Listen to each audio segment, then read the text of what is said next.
So what I was talking about a minute ago is that challenge of trying to get students to write stuff down in science. So often they just want to do the fun part, right? They just want to do the experiment. They want to blow things up. They want to cut something open. They want to do the fun part. They don't want to do the thinking that comes along with it. And you have to write stuff down. You have to document. So I start my students by documenting orally. I let them just talk to me because so many of them are used to social media platforms. They're happy to record a TikTok video of themselves dancing and post it on the internet. So I get them to record a video of them talking to me about the format we use is called claims, evidence, reasoning. What's your claim? What did you learn from the lab? What did you discover? Was your prediction supported? Was it refuted? What kind of evidence do you have that shows that? Be specific. Tell me about your lab drawing. Tell me about your data table. Tell me about your graph. Like actually cite some evidence and then explain your reasoning. How is that experiment connected to the question we were trying to answer? And I found that when the students start doing that in an oral format, in a video format, then it's much easier to transition to getting them to writing it down. So technology, social media platforms, they sort of serve as a tool for me to get the students thinking about what it means to actually be a scientist and communicate your findings.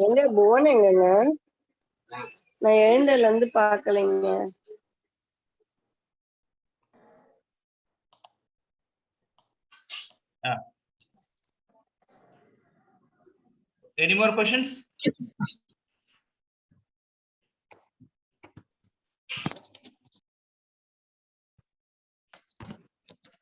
Sir, shall I? Yes, sir. Sir, good morning. Good morning. Good morning, ma'am. Nice to meet you. Welcome to the session. I am Mr. Rajaram from Telangana. So how can we use these type of activities in primary level, madam? Then there is no scope to do such activities in rural areas. How can we overcome this such type of activities? Please tell me any special innovative activities are there. So how you are following in your educational system? Here is some problems are facing, ma'am. That's a good question. In rural areas, my area is fairly rural. And so one of the things that I started doing when I first started developing these programs and these activities 20 years ago was I started looking for community partners. I tried to not do it all by myself because that's really difficult to take on. So I started looking around my community and finding businesses, finding farmers, finding people in my community who were interested in partnering with me. It could mean finding people from local government agencies. It could mean even like I said, finding people in your area who are farmers and ranchers or people who raise animals and starting with a program like that. There's things going on in everybody's community that are science. There's things going on in everybody's community that are STEM. And so I think finding those local connections and finding people who can help provide opportunities to come in and speak to your students, finding opportunities for your students to go out into the community and visit a business, visit a local store, visit a local person who's raising animals and have conversations with them. That's where I started with all of these projects. All of these projects started small and just kind of grew into something larger. Because I know that like money is always a challenge, right? Where do you find money for these types of programs? Equipment is always a challenge. Where do I find the equipment and the materials for my students to do STEM? And I think sometimes we miss the fact that there's a lot you can do with kind of your local household items, the things that your students might have in their homes or that they might be able to easily find in your community.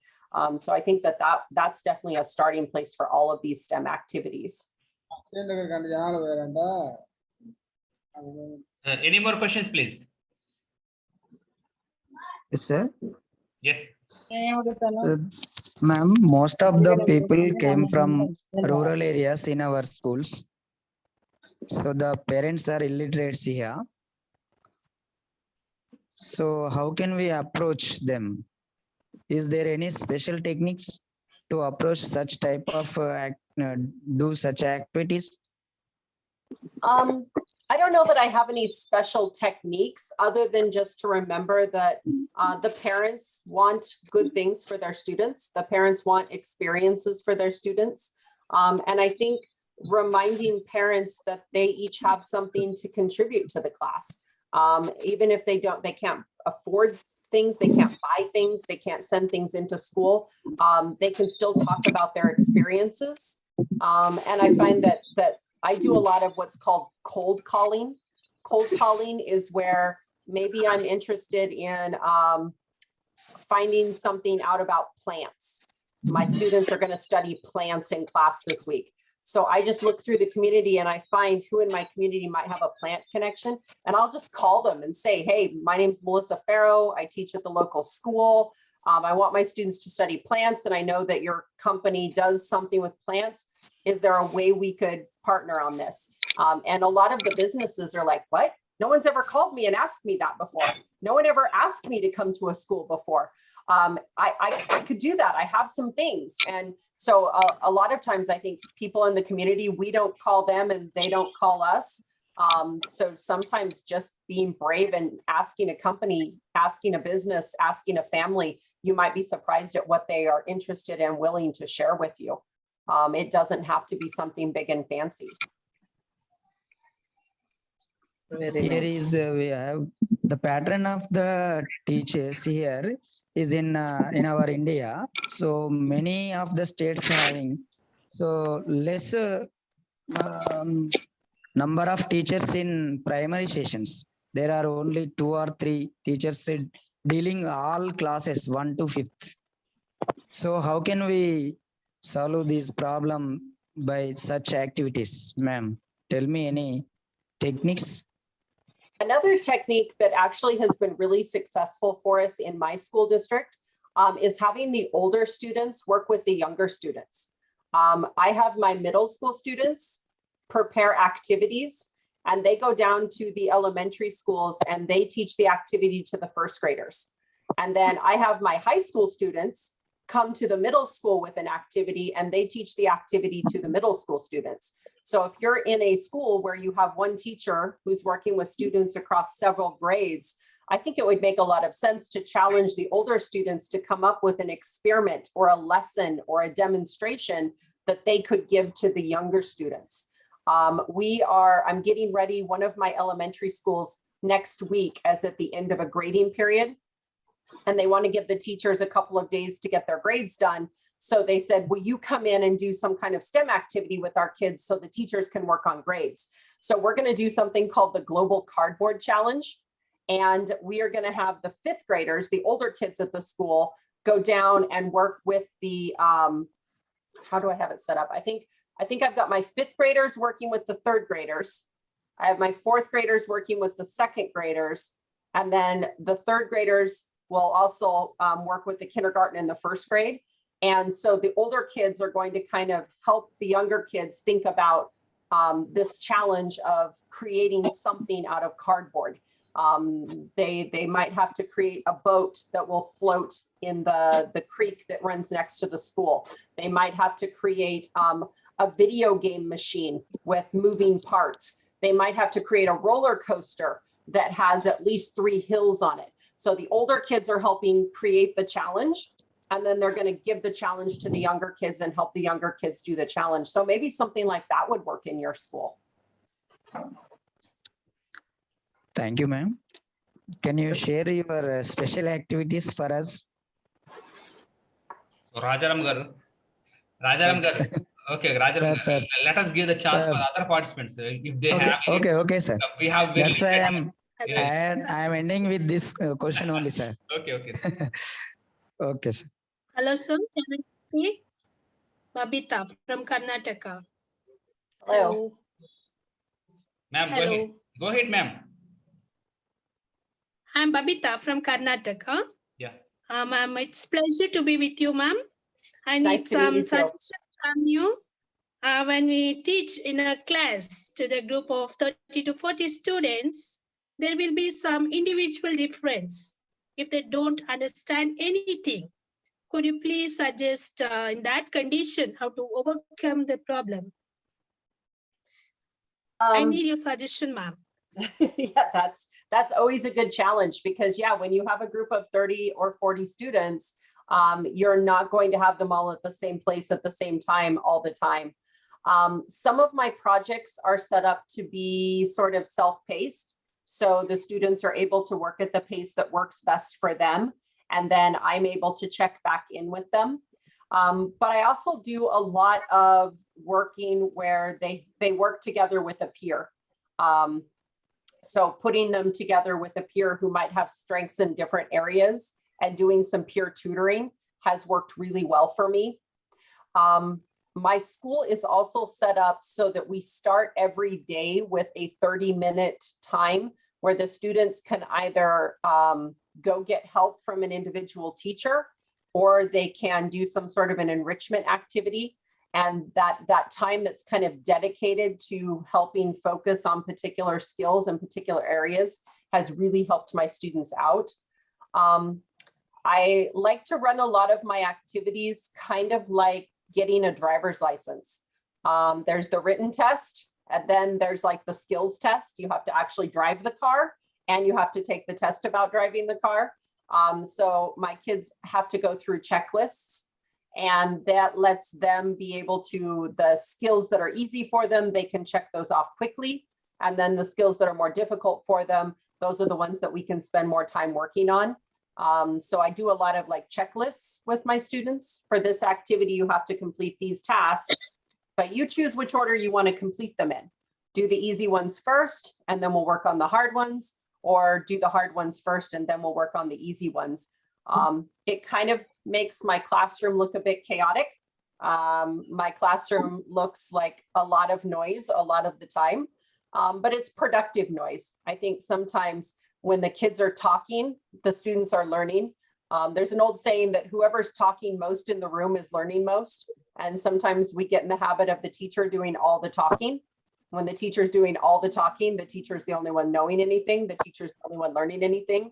So I think providing more opportunities for the students to talk, ask questions, working in groups with other people are really ways that I've helped make sure that when I've got 35 different ability levels, that everybody's getting what they need during the class period. I don't do a lot of lecture. I don't do a lot of where I stand in front of the class and talk. I do a lot more, here's the plan for today. And then I'm moving around the room, working individually with students all throughout the period, or with groups all throughout the period.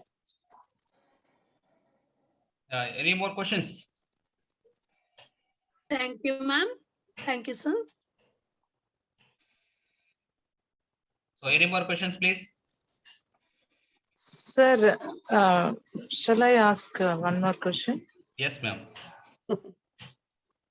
Yeah, ma'am, Dr.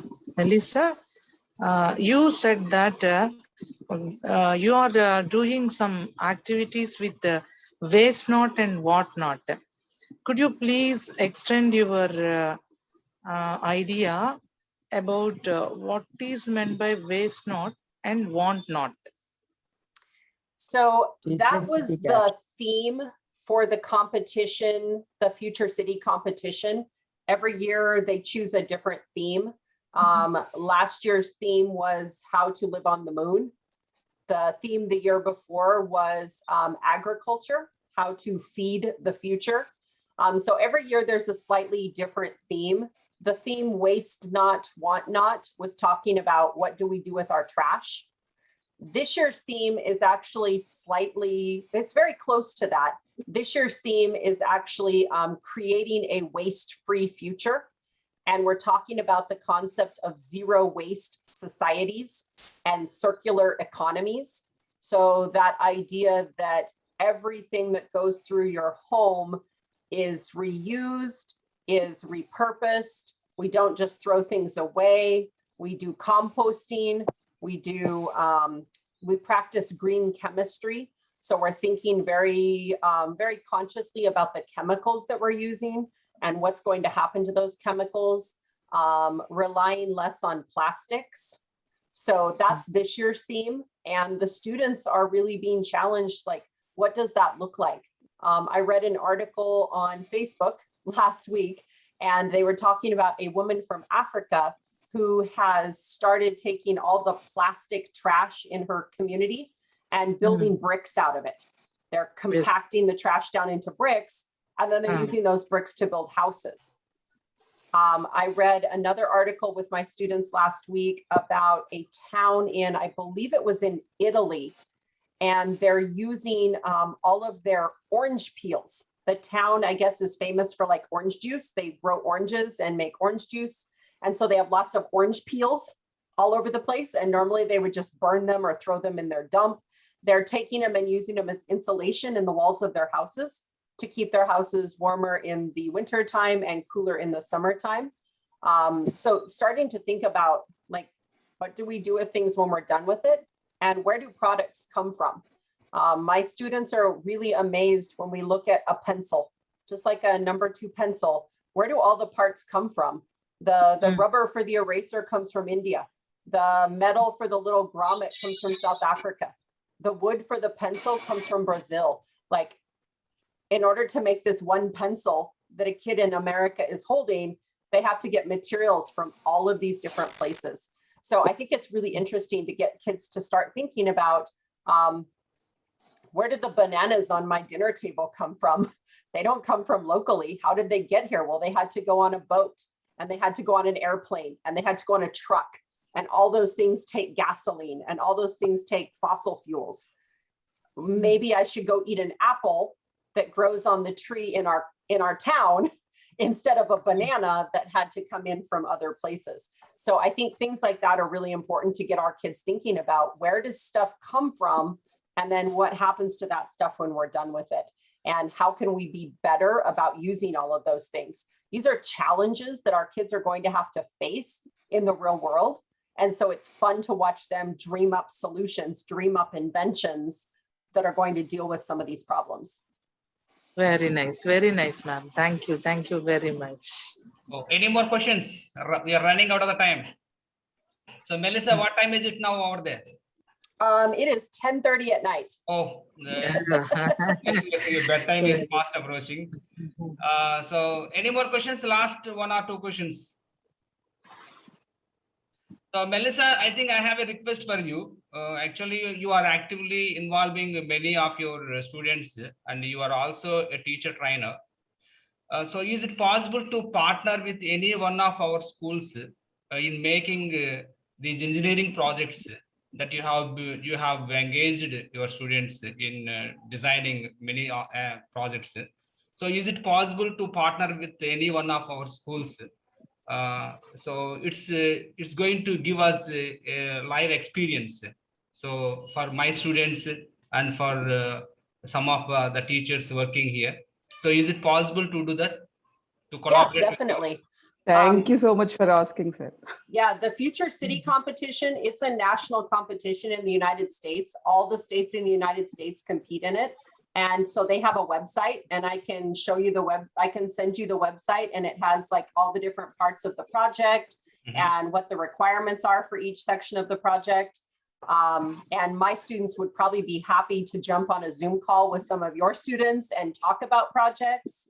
I can share with you the international website that we use to record our water quality in. And again, if that's something you're interested in doing with your students, if you want to go test the water in your local lake or your local pond or your local river, and then you wanted to get on a Zoom call with my kids and we could talk about, like, what dissolved oxygen did you find? What kind of pH did you find? Like, we can have those. I would love to have those conversations. I think those would be super awesome. Okay, definitely. Thank you so much, Melissa. And one more question, actually, I would like to ask. So in India, as far as our financial constraints are concerned, most of the students are poor and their families are below zero, actually. I mean, they are poor. So is it possible to make any material, I mean the teaching material and for the students and at a low cost material? So what kind of material you would like to suggest your students to make? Of course, your country is rich enough, your students are rich enough to afford any kind of material and to make. But being a developing country like India, is it possible for my students to make the items that you are actually doing with your students? I think so, because like I was saying with the Future City Engineering competition, they actually want you to use recycled materials. Like that's part of the challenges. Don't go out and buy this. Don't have your mom go to the store and buy you a kit. Don't go to the store and buy fancy things. The only things I usually buy for that project are glue to hook things together and some paint so that we can paint things. Everything else, I make my kids go find. We go look in the school recycle bins. They look at home in their houses. What do we have laying around? What's in my trash can at home? Did I finish eating something that came in a plastic container that I could use? Is someone in my community using big paper bags and they're throwing them away when they're done with them? Can I go get those big paper bags and make stuff out of them? You know, you can make very inexpensive flour and water together, can make a very inexpensive glue for kids to put stuff together with paper. So I would say that, well, I agree, your kids are in a very different financial position than my kids are. My kids also are very poor. My kids come from families that don't have a lot of money. And so they can't just go to the store and buy stuff. So we look a lot at like, what would be something everybody has at home? What is something we can find in our community? Even looking around to find things like bird feathers or something like that that's just laying around in the community. I think that's part of the fun. That's part of the challenge and the creativity is don't just go buy something fancy. Think about like, how can I use everyday materials to do science? A lot of the kits that I'm putting together for my elementary schools to use right now, they have things in them like flour and they have pipe cleaners and cotton balls and just like things I can buy at the grocery store, things that I can get, apples, just different things that are in their community. I think that makes science more touchable for students, more accessible for students than trying to buy fancy kits or order something online. There's a lot you can do. And I think we actually kind of found that out this year with the pandemic. I'm not sure if teachers in India had the same experience that teachers in the United States had, but like we were trying to teach our kids science over the computer and we had to do it with what we had at our houses. We didn't even have what was at our school buildings because we couldn't go to our school buildings. So we had to like, what's in our house? What do I have in my refrigerator right now that I can talk about photosynthesis with? Can I go out back and like rip a leaf off my tree and show that to my students? I had my students go on a lot of scavenger hunts.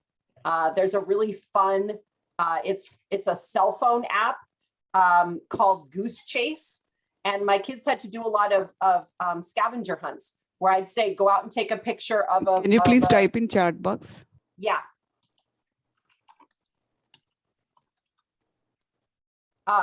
Go out and take a picture of something in your area that does photosynthesis. Go out and take a picture of something in your area that's a decomposer in a food chain. Go out and take a picture of something in your area. So like that was how we were teaching during the pandemic. We didn't have fancy stuff to teach. And I think we can learn lessons from that. Like, how do we keep doing that? Even though we're back to more of a traditional school format, we're back in buildings and classrooms with our students. I think there's still a lot of things that are just everyday items that we can connect our students to make science make more sense. Okay, thank you so much, Melissa, for your valuable inputs. Thank you so much, everybody, for making your presence. And my special thanks to TVS Ramesh Garu for your gracious presence. So Thank you so much, ma'am. Yeah. Can you please so much. have any Thank you so video much, recordings Hari of sir. your classroom practices, ma'am? Dr. Melissa, can I'm you please just show trying to- any video recordings of your classroom? I'm just trying to think activities? if I have any video recordings of my classroom handy. But we can. And we are Don't know that I have eagerly any that I waiting, could quickly working with get your to. collaboration. But yeah, I might be able to send them to Mr. Krishna later if I can find them. Okay, thank you so much. Okay. ma'am. Thank you so ma'am. much, everybody. Thank you, sir. Thank you. Thank you Thank very you. much. Thank you Bye-bye. very Thank you much, so Hari much. sir. Thank you so much, Melissa, for your time. Please Thank share you. the videos, sir, Thank you, in madam. our Yeah, group. Thank you very sure, much. sir, sure. Thank